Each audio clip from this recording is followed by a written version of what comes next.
Welcome back to Pollywog's Place blog, where the curriculum planning is done, the Bible verses are cited by chapter and verse, and the school year has a theme for every single month. Susie at Pollywog's Place blog has mapped out a full year of faith-integrated homeschooling, and today we're walking through how she's woven biblical principles into every subject, from financial literacy in January all the way through to December math. Let's start with the plan itself, and it is a plan. The core question here is how you make faith feel like a natural part of learning, rather than a separate subject bolted on. And the answer is a month-by-month structure that aligns each academic subject with what the family's already doing that time of year. The Post puts it directly.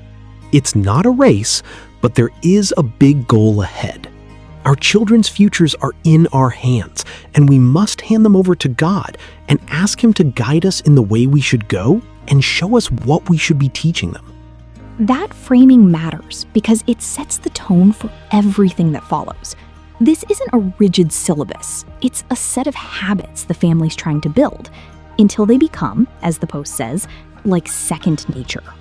And the structure does a lot of the heavy lifting there. January is financial literacy because the family's already organizing bills and budgets, so biblical stewardship, tithing, and verses on contentment get folded into something they're doing anyway.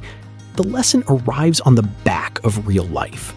February shifts to fine arts, tied to handmade gifts and sacred art.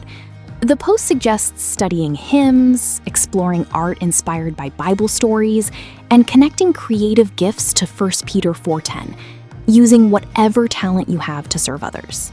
March brings health and physical education, which lands right as things warm up in Florida, and Lent begins. So the body as temple conversation and sportsmanship virtues get their moment alongside spring cleaning. April opens into creation science and nature journaling, with Earth Day providing a natural hook for environmental stewardship. May uses American Sign Language as the foreign language focus, connecting it to Pentecost and the idea that learning another language is a way to share faith across cultures. ASL is genuinely practical. The Post notes you can communicate with a family member across a noisy room without making a scene, which is a skill with immediate real-world value. June through December keeps the same logic running. Community service in June, home economics and hospitality in July, responsible digital citizenship in August, homesteading and harvest preservation in September. October is language arts built around faith-based literature and scripture copy work.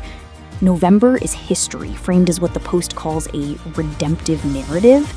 And December wraps with mathematics. Doubling and tripling holiday recipes counts as real math practice. Fibonacci sequence as evidence of God's design in December is the kind of curriculum move that makes a kid actually look at a pine cone differently.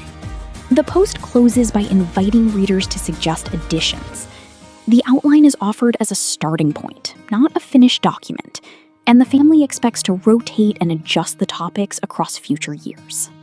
A living curriculum, which is probably the only kind that survives contact with actual children. The through line across all of this is that faith doesn't need its own separate hour. It fits inside the subjects that are already there. Next time, we'll see what else is growing at Pollywog's Place.